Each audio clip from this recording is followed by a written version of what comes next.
My crazy neighbor invaded my pool and said that she and her kids had the right to use it, even though it was on my own property.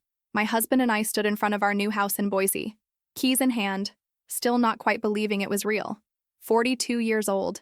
And this was the first place I could actually call mine.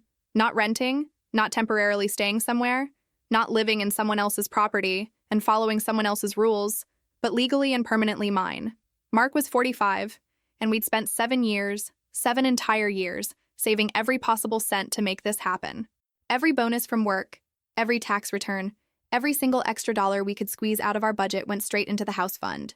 I worked as a department store manager, same job for 20 years, same location, same daily routine, same customers who knew me by name and asked about my life. And Mark did IT work for a mid-sized company downtown fixing computers and networks, and together we'd scraped together $12,000 specifically for one thing, a modest fiberglass pool in the backyard. We'd even helped install it ourselves with a friend who knew construction to save money. My back still hurt from that weekend, and I'd discovered muscles I didn't know existed.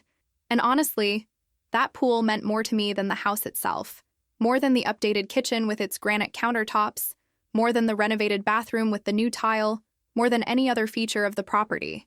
Because I grew up poor, the kind of poor where you don't just skip luxuries, you skip necessities, shoes worn until they fell apart, then taped together for another month, cereal for dinner 3 nights a week. Talking about owning a swimming pool would have been as absurd as talking about owning a private jet. I'd only swum once in my entire childhood, and I remembered it with the kind of crystal clarity that only comes with truly significant moments. I was 9 years old, skinny and sunburned, and desperately self-conscious, at this massive house in the wealthy part of town where my mother worked cleaning twice a week for extra money. The family who lived there had everything we didn't.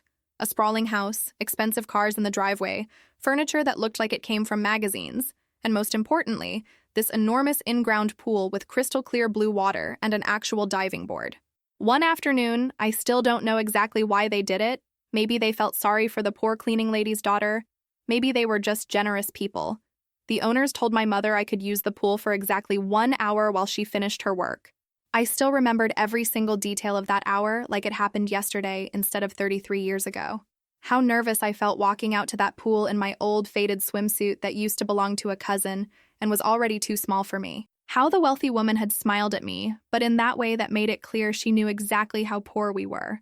How the water felt when I first stepped in, cool and clean and chlorinated, and like nothing I'd ever experienced in my entire life. How free I felt floating there on my back, staring up at the bright blue Idaho sky, forgetting for 60 perfect minutes that I was the poor kid whose clothes came from donation bins and whose lunch at school was subsidized and who sometimes pretended to not be hungry because there wasn't enough food at home. I dreamed about having my own pool someday, even though it seemed as impossible as owning a castle or flying to the moon or becoming a millionaire. It was pure fantasy, nothing more. The kind of thing I thought about when I was trying to fall asleep in the apartment I shared with my mother and 2 siblings. The kind of impossible luxury that existed in a completely different world from mine. Except now it wasn't a fantasy anymore. Now it was real. Now it was sitting in my backyard, filled with water, waiting for me. The first week in the new house brought a brutal, unrelenting heat wave. Temperatures hitting 108 degrees during the day. The kind of oppressive heat that made the asphalt shimmer and buckle, that made everyone move in slow motion like they were walking through honey, that made you feel like you were living inside an oven set on broil. Our air conditioning struggled to keep the house below 80 degrees, running constantly, and driving up electricity bills we were already worried about. And I could only imagine what it was like for people who didn't have AC at all. I was unpacking boxes in the kitchen, sweating even indoors despite the struggling air conditioner when someone knocked on the front door. Hard enough to be heard clearly, but not aggressive or demanding. Just persistent and steady. I wiped my hands on my shorts and opened the door to find my neighbor from the lot directly next door standing on my porch with 4 kids ranging from maybe 6 to 12 years old.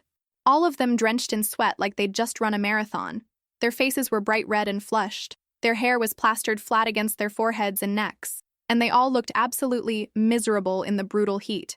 The youngest one was maybe 6 years old, a little girl with her light brown hair pulled into 2 messy braids, and I swear she looked like she might actually start crying from how hot and uncomfortable she was.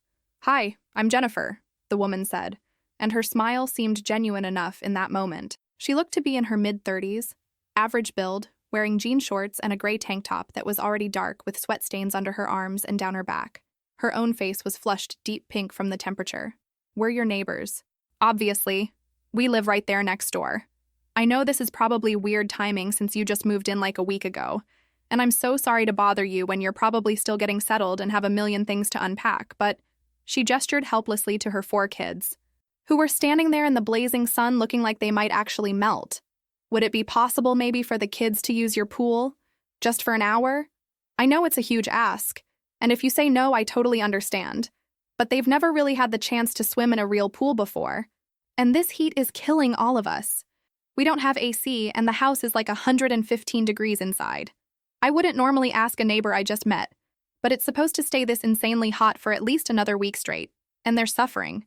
I looked at those 4 sweaty, miserable faces, the little girl with the braids, 2 boys who looked maybe 8 and 10, and an older girl who might have been 12, and immediately, instantly, without even consciously thinking about it, I saw myself at 9 years old, standing outside that massive house where my mother worked.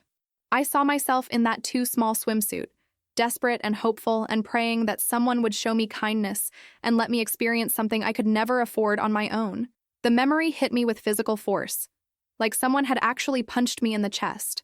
I felt my throat tighten and my eyes start to burn with tears I refused to let fall in front of a stranger. I glanced back over my shoulder at Mark, who'd appeared behind me in the doorway, probably curious about who was visiting us in our first week. He looked at my face, really looked at me, and he must have seen something there. Some emotion, some memory surfacing, some vulnerability I couldn't quite hide. Without me saying a single word out loud, without me explaining anything, he gave me a small, understanding nod. He knew my childhood. He knew what swimming meant to me. He knew what that 1 hour in a pool had represented to 9-year-old me. "Sure," I said, and my voice came out a little thicker and more emotional than I'd intended. I cleared my throat. "But I'll need to supervise the whole time for safety reasons. I need to be out there with them."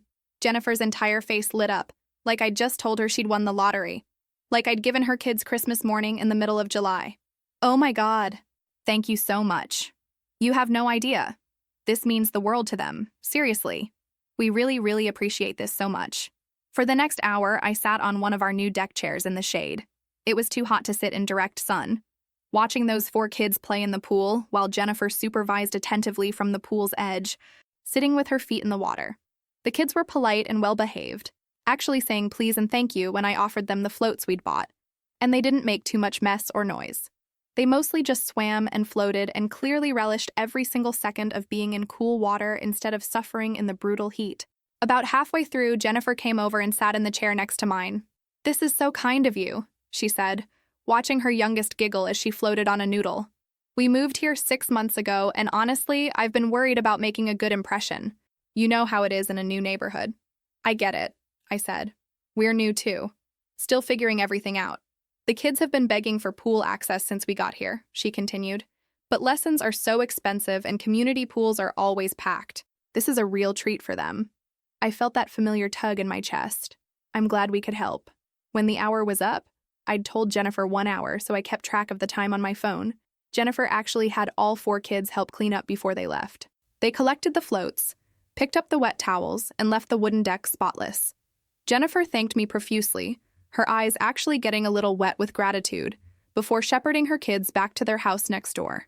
That night, lying in bed with the fan running because the AC couldn't quite keep up even after sunset, I told Mark I felt good about what we'd done. "Someone helped me when I was a kid," I said quietly, staring up at the ceiling. "Feels right to pass that forward, you know? Like maybe that's why we're supposed to have this pool. Not just for us." Mark squeezed my hand. "You did a good thing today." 2 days later, I found a handwritten card in our mailbox when I got home from work. Jennifer had written this long, emotional thank you note in neat, cursive handwriting about how the kids hadn't stopped talking about the amazing day at the pool, how grateful she was that we'd shown such kindness to total strangers, how it meant everything to her family. Mark read it when he got home and said, "You know, maybe the previous owners exaggerated about her being problematic. The realtor mentioned something about neighbor issues, but she seems like just a working mom trying to give her kids some joy in a tough situation." I wanted to believe that. I really did. It felt good to believe that. A week passed quietly and peacefully, and then another heat wave hit even harder than the first one. The temperatures climbed to 112 degrees, and people were being warned not to go outside during peak afternoon hours. Jennifer sent me a text message. I'd given her my cell number at some point during that first pool visit, asking if she could bring the kids over again the next day because the heat was unbearable and they were all suffering. I was exhausted from a particularly brutal shift at the department store. Dealing with angry customers in the heat always made everything worse, and I hesitated when I saw the message. Something in my gut felt slightly off, like a warning bell ringing very quietly in the back of my mind. But I also felt like it would be genuinely cruel to say no after I'd allowed it before, especially with temperatures that dangerous. So I agreed. But this time I set specific hours, 2 to 4 p.m., clearly stated in my reply text. The next day, Jennifer showed up right on time at exactly 2 p.m., with all 4 kids already wearing their swimsuits and looking excited. But this time, things felt subtly different in ways I couldn't quite articulate at first. The kids were definitely louder, more comfortable, making bigger splashes and yelling more freely. They weren't being bad or destructive exactly, but there was a clear shift from that first careful, grateful visit. Jennifer spent significantly more time on her phone than actually supervising or watching the kids, scrolling through something and occasionally laughing at her screen while her youngest daughter swam in the deep end without anyone really paying attention. And when they left a few minutes after 4 p.m., I noticed they hadn't cleaned up quite as thoroughly. There were wet towels just left draped over chairs instead of hung up properly, and a couple of pool toys floating in the water that nobody had bothered to collect. I didn't say anything out loud. I didn't want to seem like a demanding or ungrateful neighbor after I'd offered this privilege, but I mentioned it to Mark that evening while we were making dinner together. The vibe was different today, I said, choosing my words carefully. Like they were getting more comfortable. Too comfortable, maybe. Mark frowned while stirring pasta. Did they do anything actually bad? No, not really. Just different. Less grateful. More entitled. I shrugged. Maybe I'm reading too much into it. The following week, Jennifer didn't ask if she could come over. She didn't request permission or check if it was convenient. She just sent me a direct message on Wednesday evening. We'll be there Saturday at 2. Not a question. A statement of fact. An announcement of plans. I stared at that text message for a long time, feeling distinctly uncomfortable but also feeling oddly trapped by the situation I'd created. We were brand new to this neighborhood. We'd only been living here less than 3 weeks total, and I desperately didn't want to create conflict with our immediate neighbors right off the bat. Everyone always says the worst thing you can do is get into feuds with the people who live right next to you. So after debating with myself for way too long, I sent back a reluctant, somewhat terse, okay, and immediately felt a wave of regret the second I hit send. Saturday came, hot and oppressive again, and I was working from home in our small office trying to finish some scheduling work for the store. I got absorbed in spreadsheets and employee requests, and when I finally looked at the clock, I realized with a jolt that it was already 5 p.m. A full hour passed when Jennifer and her kids should have left. I felt my stomach clench with annoyance as I stood up and walked out to the backyard to address the situation. What I found made me stop short in the doorway. Jennifer wasn't supervising the kids even remotely anymore. She was relaxed in the pool herself, floating on an inflatable raft she'd brought from her own house. I recognized it as definitely not ours, wearing sunglasses and looking like she was at a resort. Meanwhile, her 4 kids were screaming at the top of their lungs, jumping into the pool from the deck over and over, creating enormous splashing waves that were sloshing water out onto the wooden boards. "Hey!" I called out, trying very hard to keep my voice friendly and reasonable instead of annoyed. "Could you guys keep it down a bit? I'm trying to work inside and I really need to concentrate on some important stuff." Jennifer's expression changed instantly and dramatically. The relaxed resort guest vanished, replaced by someone who looked genuinely annoyed and inconvenienced by my very reasonable request. She lifted her sunglasses and gave me this look, part irritated, part offended, like I'd just asked her to do something completely unreasonable, and said in this passive-aggressive tone that dripped with attitude, "Oh, sure, we'll leave soon, I guess." But she was clearly irritated that I dared to ask. They did leave about 15 minutes later, but the entire dynamic between us had shifted fundamentally. I could absolutely feel it. Something had changed, and not for the better. A few days later, I got home from work around 7 p.m., already dark outside with the sun fully set, completely exhausted from a 9-hour shift on my feet. I was walking through the house thinking about what to make for a quick dinner when I heard splashing noises coming from the backyard. Not just gentle water sounds, but full splashing. Kids playing. My heart started beating faster with a mix of confusion and concern as I walked through the house toward the back door. When I stepped outside and looked at the pool area, I froze in place. All 4 of Jennifer's kids were in the pool. Swimming, splashing, playing Marco Polo, fully engaged, completely and totally alone. Not a single adult anywhere in sight. No Jennifer sitting on the deck. No other parent watching from the edge. Just 4 kids, the youngest one still only 6 years old, swimming in the dark in someone else's pool with 0 supervision. My heart wasn't just beating fast anymore. It was pounding hard enough that I could hear it in my ears. This wasn't just rude or inappropriate anymore. This was dangerous. This was a massive liability. And legally, if something happened to one of those kids, if someone drowned, if someone hit their head, if there was any kind of accident, I could be held responsible. I could be sued. I could potentially face criminal charges for having an unsecured pool that neighborhood kids were accessing without permission or supervision. I immediately pulled my phone out of my pocket with shaking hands and called Jennifer's number. It rang, and rang, and rang, and then went to voicemail.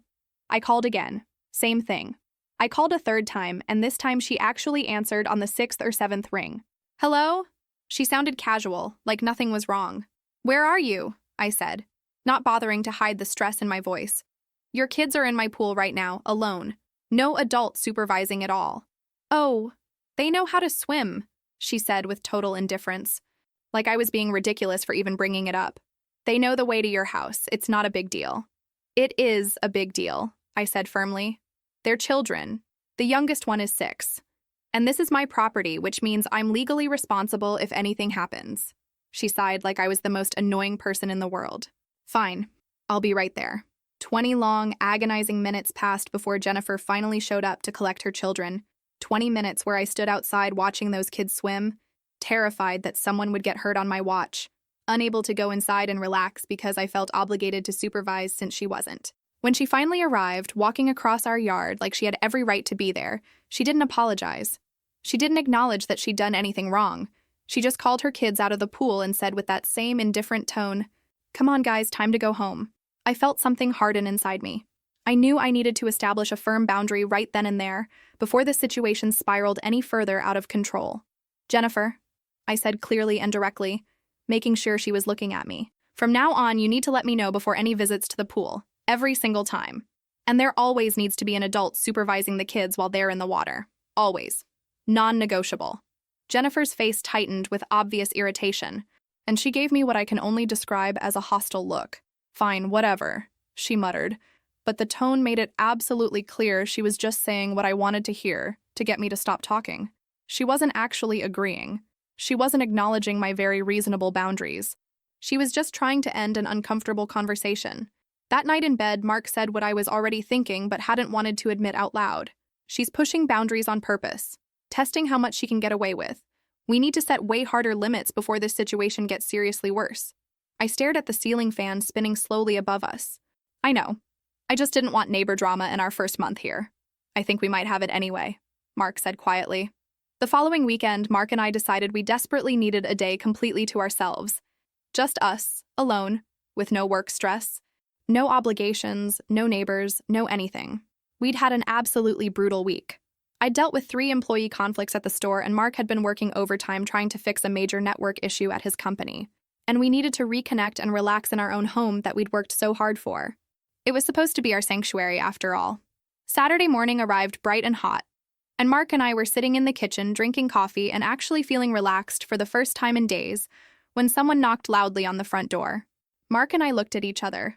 We weren't expecting anyone. It was barely 9:30 in the morning. I opened the door and there was Jennifer, bright and cheerful, with all 4 kids already dressed in their swimsuits, holding towels, looking excited and ready to swim. "Perfect day for the pool," she announced with this big, expectant smile. I felt my entire body tense up. This was the moment. I couldn't avoid it anymore.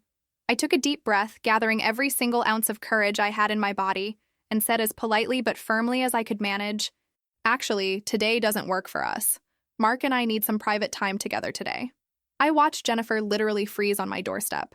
I watched her entire expression change from friendly and cheerful to ice cold in approximately 2 seconds flat. It was like watching a mask drop, like seeing who she really was underneath the neighborly persona. "Are you serious right now?" she asked, and her voice had dropped to this chilly, hostile tone that made my skin prickle. "You're not even using the pool." The accusation in her voice was unmistakable, like I was doing something wrong by denying her access to my own property. That doesn't matter, I said, forcing myself to stay firm and calm even though my heart was absolutely racing and my hands wanted to shake. It's our private property, and we're entitled to privacy in our own home. Jennifer stared at me for a long, extremely uncomfortable moment. Her kids were standing behind her looking confused and disappointed, and I felt bad for them. They were just kids who wanted to swim, but this wasn't their fault. This was their mother pushing boundaries and creating entitled expectations. Then Jennifer said, loud enough for all 4 of her children to hear crystal clear, "Wow, okay then, that's really selfish." She emphasized the word selfish like she was explaining my character flaw to her children, like she was teaching them a lesson about what kind of person I was. Then she turned around sharply and walked back toward her house, and I heard her front door slam hard enough that the sound echoed across both yards. I stood there in my doorway, literally shaking from adrenaline and discomfort, and Mark came up behind me, putting a hand on my shoulder. "Are you okay?" he asked quietly. "Not really," I admitted. "You did the right thing," he said firmly. "You set a boundary. That's healthy." But it sure didn't feel healthy. It felt terrible. Over the next 3 days, things escalated from uncomfortable to unmistakably hostile in ways that made it very clear Jennifer was deliberately retaliating. On Sunday afternoon, I found a fast food bag full of greasy trash, burger wrappers, French fry containers, sticky soda cups, thrown over our fence into our backyard. Not accidentally dropped. Thrown. With force. On Monday evening, our homeowners association called saying they'd received an anonymous noise complaint about excessive disturbance coming from our property. The woman on the phone seemed skeptical about it herself, because she noted that we were literally the quietest people on the entire block, according to multiple other neighbors. But she was required by policy to follow up on all complaints. On Tuesday night, music started blasting from Jennifer's house at exactly 11 p.m., right when Mark and I were trying to fall asleep for work the next morning. Loud, bass-heavy music that made our bedroom walls vibrate. It continued until almost 1 a.m. On Wednesday morning, Jennifer's car was parked in a way that strategically blocked a significant portion of our driveway entrance, forcing Mark to do multiple complicated reverses and adjustments just to get his car out to drive to work. He was late to an important meeting because of it. It was clear, deliberate retaliation. There was no doubt in my mind. And honestly, it scared me a little bit. This felt unhinged. Genuinely worried about the situation escalating even further. Worried about what she might do next. Worried about property damage. Worried about false accusations. Worried about our safety and our legal liability. Mark and I made the difficult decision to invest $800 we really didn't have lying around in our already tight budget into a complete, comprehensive security camera system. $800 that could have gone towards so many other things we needed. New tires for my car that were getting dangerously worn. The broken dishwasher we'd been hand-washing dishes around for 2 months. A small emergency fund we didn't have. But none of those things mattered as much as protecting ourselves and our home from someone who was clearly escalating her harassment. We hired a professional security company to come out and do a consultation, and they recommended a 6-camera system covering every single vulnerable angle. Cameras covering the entire backyard with overlapping fields of view, all the gates from multiple perspectives, the pool area in high definition, the driveway and front entrance, the side yards, everything. The company said we needed complete coverage with no blind spots. And honestly, after everything that had happened, I agreed completely. We needed ironclad evidence if things got worse. We needed protection. We needed to be able to prove what happened in our own yard. The day the cameras were being professionally installed, a technician up on a ladder mounting equipment, Jennifer saw what was happening from her yard and came marching straight over to our front door. I saw her coming through the window and my stomach immediately clenched with anxiety. When I opened the door, her face was absolutely furious. Red with anger, eyes flashing with rage. "Are you filming me?" she demanded before I could even say hello. Her voice was shaking with fury. "Are you recording me and my family without our consent? That's illegal." Mark appeared next to me. He'd been working from home that day, and answered in the calmest voice I'd ever heard him use. Professional, controlled, completely even. "We're filming our own property for our protection and security. It's completely legal to record what happens on your own property. The cameras don't point into your yard at all. This is invasion of privacy." Jennifer's voice was getting louder, more shrill. "I'll talk to my lawyer about this. You can't just spy on people." "You're welcome to consult with anyone you'd like," Mark said with that same even tone. "But the cameras are staying. We have every legal right to have security cameras on our own property. Jennifer stared at both of us with pure hatred in her eyes, and then she turned and marched back to her house. But I noticed she kept looking back at the cameras being installed, and there was something in her expression that went beyond just anger. She looked furious that we'd protected ourselves. After she left, Mark and I decided we needed more information about who we were actually dealing with. We walked down the street that evening after dinner and talked to some of the other neighbors, people who'd lived in this area for years. We found an older couple sitting on their porch 4 houses down. They introduced themselves as the Hendersons, and when I mentioned we were neighbors of Jennifer's, their expressions changed immediately. "Oh," Mrs. Henderson said carefully. "How's that going for you?" "We're having some issues," Mark said diplomatically. Mr. Henderson shook his head. "She sued us 2 years ago. Property line dispute.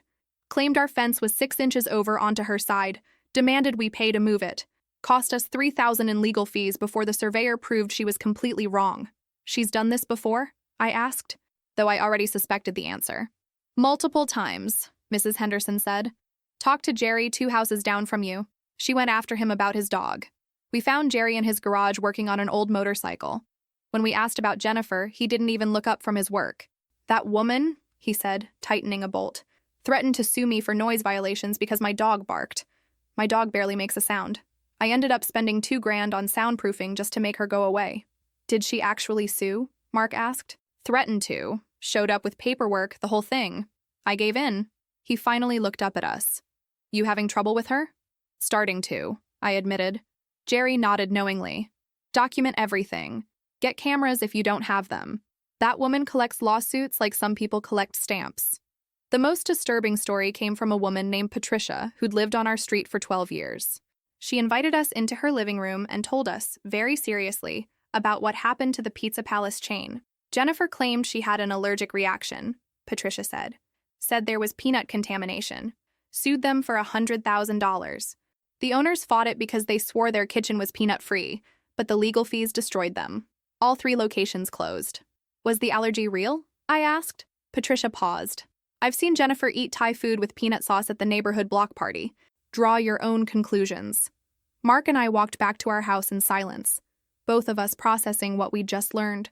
When we got inside, we sat down at the kitchen table and looked at each other. "We need to be extremely careful," Mark said. "Like document everything, keep all distances, never give her any ammunition." I nodded, feeling genuine fear now instead of just annoyance. "I'm blocking her number," I said. "No more text messages. No more communication unless absolutely necessary." We decided right then on a strict policy. Complete distance from Jennifer and her family. Cordial head nods if we happened to see each other outside, but otherwise 0 interaction. No conversations, no favors, no involvement. We were going to protect ourselves. 3 days after that conversation, there was a knock on our door late on a Friday evening. I looked through the peephole and saw Jennifer standing there alone without her kids.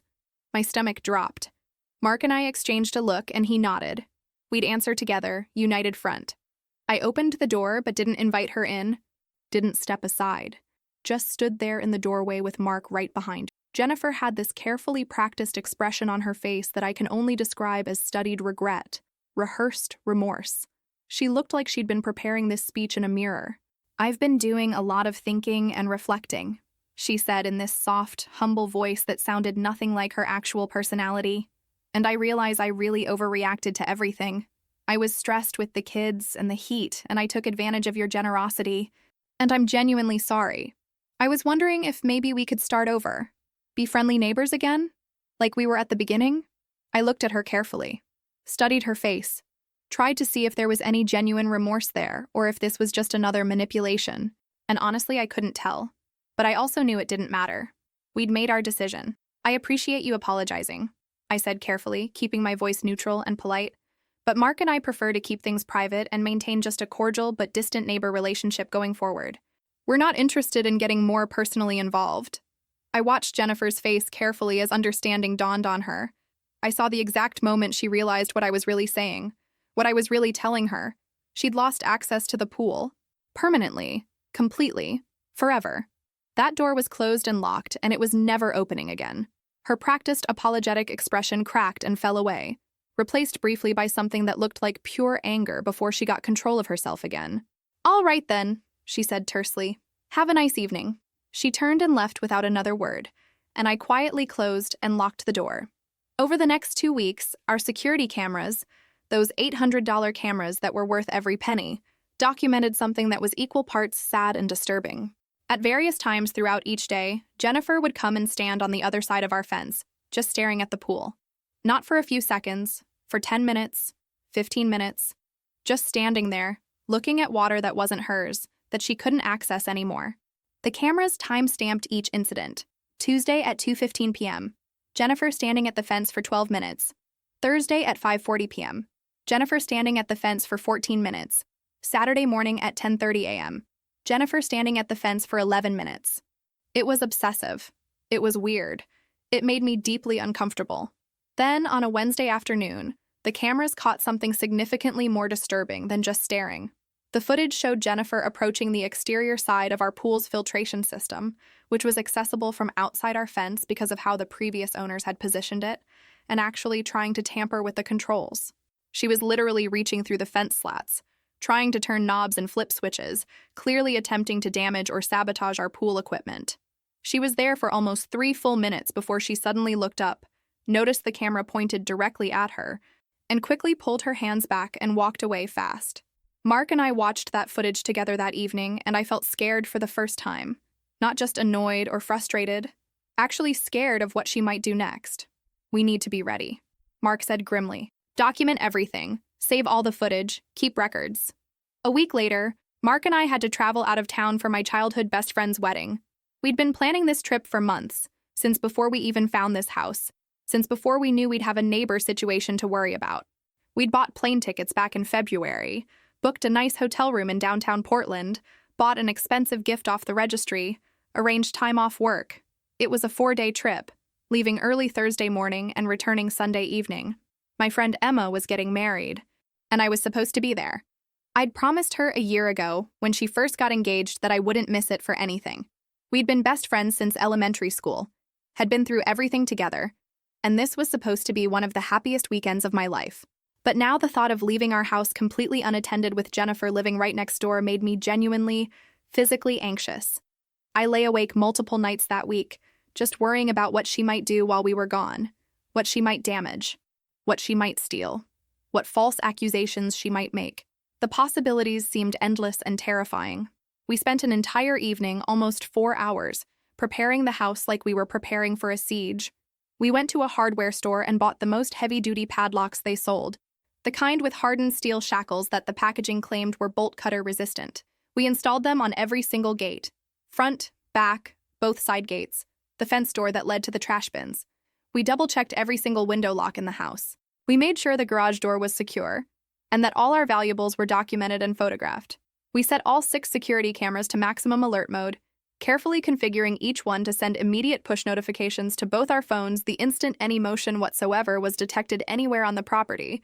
Even a cat walking through the yard would trigger an alert. We tested the system multiple times to make sure it worked perfectly. We walked around the entire property perimeter checking for any vulnerabilities, any ways someone could get in that we hadn't considered. We also had a long conversation with our neighbor 2 houses down, Jerry, the same guy who would later run over and help break up the fight, explaining our situation and asking if he could please keep an eye on our house while we were gone. Jerry was a retired firefighter in his 60s, and he took the request seriously, promising he'd walk past our place twice a day and call us immediately if he saw anything suspicious. Thursday and Friday passed without incident. We were in Portland enjoying the wedding festivities. I was reuniting with old friends I hadn't seen in years, and I was starting to relax and think maybe I'd been paranoid. Then Saturday morning happened. At 10 a.m., I was sitting in the hotel room getting ready for the wedding ceremony, putting on makeup while Mark was in the shower, when my phone buzzed with a camera alert. Motion detected at the side gate. I picked up my phone and opened the camera app, expecting to see maybe a delivery person or a cat or something innocent. What I saw instead made my blood run completely cold. Jennifer was standing at our side gate with large metal bolt cutters, professional-grade heavy-duty tools, literally cutting through our reinforced padlock. I watched on my phone screen in real time, helpless from 230 miles away, as she methodically cut through the metal. It took her about 45 seconds of serious effort, sawing back and forth, but she got through it. The padlock fell to the ground in 2 pieces. She pulled the gate open wide, And then her 4 kids ran in, excited and laughing, wearing swimsuits. And then, and this is what made everything so much worse, an unknown adult man walked in behind them, 30s, heavyset, carrying an absolutely enormous cooler that looked packed with ice and drinks. I sat there in that Portland hotel room, staring at my phone screen, watching strangers invade my property, and I couldn't do anything. I couldn't stop it. I couldn't call out to them. I was completely powerless. "Mark," I called toward the bathroom, my voice coming out high and panicked. "Mark, you need to see this right now." He came out with a towel around his waist, hair still wet, and I showed him my phone. We watched together as the situation unfolded in our backyard, 230 miles away. Jennifer directed the man to our garage, our locked garage, except she clearly knew where we kept the spare key hidden under a fake rock. How did she know that? And they went inside and came out with our charcoal and lighter fluid, our supplies, from our garage. They started setting up our grill for a barbecue. Jennifer changed into a bikini right there on our deck. The man took off his shirt. All 4 kids jumped into the pool, screaming and splashing. They were having a party, in our yard, on our property, with our stuff. I called Mark's phone even though he was standing right next to me, realized how stupid that was, and hung up. My hands were shaking so badly I could barely hold my phone steady. "We have to go back," I said. "Right now. We have to go home." Mark was already pulling on clothes. "I'll call the hotel, cancel our room. You call your friend, apologize about the wedding." That was one of the hardest phone calls I've ever made. Calling my best friend 2 hours before her wedding ceremony to tell her I couldn't be there. She was disappointed and hurt, understandably, but when I explained that our house was being invaded by our insane neighbor, she understood. Sort of.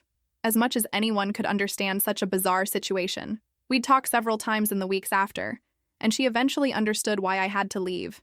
But there'd always be this small distance between us that hadn't been there before. Some things you can't fully come back from, even with understanding.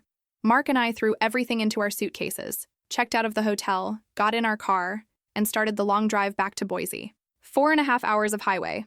4.5 hours of me obsessively checking the camera feeds on my phone, watching this group of people use our home like it was theirs. I saw them grilling, eating, drinking beers from that cooler, the kids playing in the pool. Jennifer laughing with this man I'd never seen before, clearly her boyfriend or date or whatever he was. She gave him a tour of our yard, pointing to different areas, gesturing expansively like she owned the place. Like she was showing off her property to a guest. They made themselves completely at home for hours. When Mark and I finally pulled up to our house, it was exactly 4 p.m. 6 hours. They'd been there for 6 full hours. And they were still there, still using everything. The grill was still smoking with charcoal remnants. There was trash scattered everywhere, beer bottles, paper plates, napkins, food wrappers. Our nice wooden deck was visibly stained with dark splashes of spilled barbecue sauce. And there was one of our large ceramic planters, the expensive decorative one we'd bought specifically for the new house, smashed into pieces on the ground. Mark parked on the street rather than pulling into our driveway. We wanted to approach quietly, not alert them we were home. We entered through the front door using our key, walked through the quiet house. It felt so violating knowing they were in our backyard. And came through the side corridor to the gate that was still standing wide open, destroyed padlock lying in pieces on the ground as evidence. We appeared in the pool area from a direction they clearly didn't expect. They'd probably assumed we'd come through the back door if we came home early. Jennifer was floating on her inflatable raft, sunglasses on, drink in hand, completely and utterly relaxed, like she was at a resort she'd paid for. When she saw us standing there, she froze. I watched all the color drain from her face. She nearly fell off the raft. "Get out," I said. My voice was shaking, actually trembling, but it came out hard and controlled. "Get out of our house right now." Jennifer actually tried to justify what she'd done. Actually tried. "Oh my God, you guys, just calm down," she said, trying to smile like this was all a misunderstanding. "We were just using the pool since you were traveling. You weren't here, so what's the actual problem?" That's when Mark completely lost his temper in a way I'd never seen in our entire relationship. He yelled, actually yelled, his voice booming across the yard. "You cut through our lock. You broke into our property. Look." He pointed with a shaking finger at the destroyed padlock still lying on the ground where she'd left it. The man who'd been lounging on one of our deck chairs stood up. He was clearly drunk. I could see it in how he moved, slightly uncoordinated, eyes a bit unfocused. He'd been drinking for hours. He stumbled slightly and then walked toward Mark with this aggressive, challenging posture. "Hey man, you need to relax," he said in this slurred, hostile tone, getting way too close to Mark's face. "Stop talking to her like that." Mark immediately positioned himself physically between this drunk stranger and me, protective stance, and said firmly, "You need to leave our property right now before we call the police." The drunk guy actually laughed. A mean, mocking laugh. "You guys need to learn how to share," he said, taking another step closer, invading Mark's personal space. "So uptight, so selfish." My hands were shaking so badly I could barely unlock my phone, but I managed to dial 911 while this aggressive drunk man continued advancing on my husband, getting closer, invading our space on our own property. "What's your emergency?" the operator answered. "There are trespassers on my property," I said, trying to keep my voice steady. "They broke our lock and invaded our home. One of them is drunk and getting aggressive with my husband." The drunk man was still talking, still getting closer to Mark, saying we were horrible people, that we didn't deserve this house, that we should learn to be less selfish and uptight. His face was red and angry. Jennifer, finally realizing this situation was spiraling completely out of her control, started crying. Or maybe fake crying. I genuinely couldn't tell anymore. "You guys, please. This doesn't need to involve the police," she said, her voice breaking. "He didn't mean anything. We didn't mean anything bad." But the drunk man ignored her completely and kept advancing on Mark, getting more aggressive, more hostile. Mark warned him one final time, voice dead serious. "Stop right there. Leave now." The drunk man didn't stop. Instead, he shoved Mark hard in the chest with both hands, enough force to make Mark stumble backward a couple steps. And Mark, my mild-mannered IT guy husband who I'd never seen in a physical fight in his entire life, reacted on pure protective instinct and threw a punch that connected solidly with the drunk guy's face. The man's head snapped back and he stumbled, fell backward, and then they were both on the ground actually fighting, actually throwing punches at each other while all four of Jennifer's kids started screaming in absolute terror. I was still on the phone with 911 describing the fight happening right in front of me. "They're fighting," I told the operator, my voice breaking. "They're physically fighting." Jennifer was screaming hysterically for them to stop, but neither of them could hear her or didn't care. They were fully engaged in this brawl, rolling on our deck, throwing punches, grappling. Our neighbor from 2 houses down, the same one we'd talked to about Jennifer's history, came running into our yard because he'd heard all the screaming and commotion. He was yelling that he'd also called the police. Between the two of us, we managed to physically separate the two men. The neighbor was holding Mark, who had blood streaming from his nose and visible scratches on his face and arms, while the drunk guy was lying on the ground with one eye already swelling purple and his mouth bleeding significantly all over our deck. When the police arrived exactly 8 minutes later, I know because I was still on the phone with dispatch and they told me, they found an absolutely chaotic scene. The destroyed padlock lying on the ground as clear evidence, the grill still slightly warm and smoking, trash scattered everywhere across the property. 2 grown men both visibly injured and bleeding. 4 children crying and clearly traumatized. Jennifer hysterical, crying, and barely coherent. 2 officers took control of the situation quickly. They separated everyone into different groups so we couldn't talk to each other, and they started asking for identification from everyone. Mark and I gave them our IDs along with proof of ownership for the house. Jennifer gave hers. And when the drunk guy reluctantly handed over his ID and the officers ran it through their system, something interesting came up on their screen. The man had an active outstanding warrant for his arrest, multiple unpaid traffic tickets that had accumulated into a significant fine, and he'd missed his court date. The officers looked at each other, looked at him and told him to turn around and put his hands behind his back. He was arrested right there, handcuffed while still bleeding from his mouth, and placed in the back of one of the police cars. Jennifer absolutely lost it, started screaming, literally screaming, that this was all our fault, that we'd ruined everything, that she was going to sue us for assault and harassment and whatever else she could think of. The officers told her very firmly that she needed to calm down immediately, or she would also be arrested for disturbing the peace and public disorder. That finally made her stop screaming, but she kept crying loudly, dramatically, making these sobbing sounds that seemed designed for maximum effect. The officers asked if we had any video evidence of what had happened, and I immediately pulled out my phone and showed them the security camera footage. They stood there on our deck watching the feeds on my phone screen. Jennifer cutting the padlock, the group entering the property, 6 hours of them using our home and belongings, the setup of the grill, the drinking, all of it documented in high definition with timestamps. After reviewing all the evidence, both video and physical, the officers formally warned Jennifer about criminal trespassing and criminal vandalism. They also warned Mark about the physical altercation and assault, but they acknowledged in their report the context of defending private property against an aggressive, intoxicated trespasser who had initiated physical contact. Given the circumstances and the clear evidence of breaking and entering, they decided not to arrest Mark. Jennifer was formally escorted back to her house by one of the officers, still crying, with her 4 kids following behind her looking absolutely shell-shocked and traumatized by everything they'd witnessed. I felt terrible for those kids. They were innocent in all of this. Their mother had created this situation, and they'd had to watch it explode. Mark and I spent the next 3 hours documenting every single piece of damage to our property for the official police report. We photographed the destroyed padlock from multiple angles. We measured and photographed the barbecue sauce stains on the deck. We documented every piece of trash. We took detailed photos of the smashed planter. We photographed Mark's injuries and my emotional state. We saved all 6 hours of security camera footage to multiple backup drives. We were thorough, meticulous, because we knew this wasn't over. 3 weeks later, right when I was starting to think maybe it actually was over, I received a certified letter in the mail. The return address was from a law firm in downtown Boise. My stomach dropped as I signed for it. The letter was from an attorney representing Jennifer, threatening a lawsuit for assault and battery against Mark, and against me for emotional distress and harassment. They were seeking damages, significant damages. The letter used intimidating legal language and made serious accusations. Mark and I sat at our kitchen table reading this letter together, and I felt physically sick. This was exactly what the neighbors had warned us about. This was her pattern.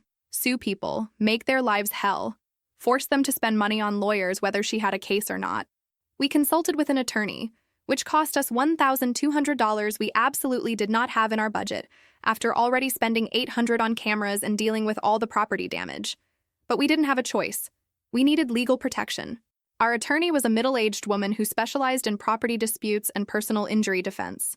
She listened to our entire story, took detailed notes, and then asked to see all our documentation. We showed her everything: police reports, photos, witness statements from neighbors, and most importantly, all 6 hours of security camera footage showing the entire invasion from start to finish.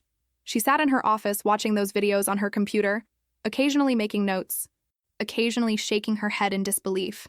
When she finished, she looked up at us and said very clearly, "You have an extremely strong case for self-defense and defense of property. This footage is comprehensive evidence. You're going to be fine. But I need to send all of this to opposing counsel."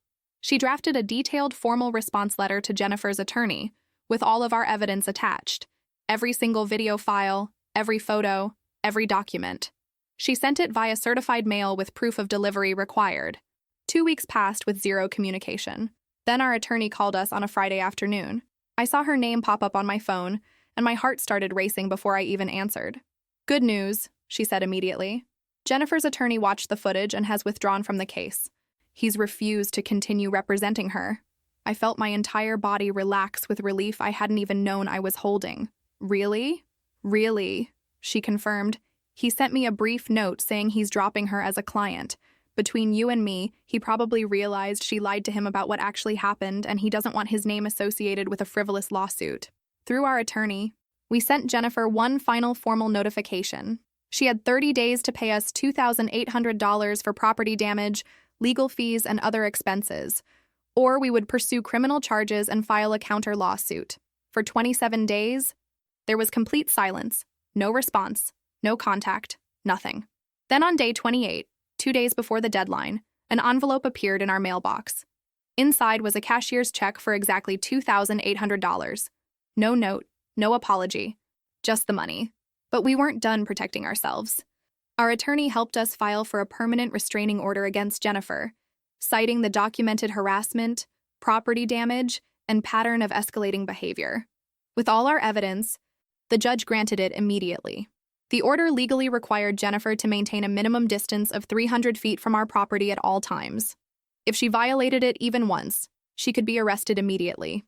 We had that order delivered to her by a sheriff's deputy, official and formal, so there was no question she'd received it and understood the terms.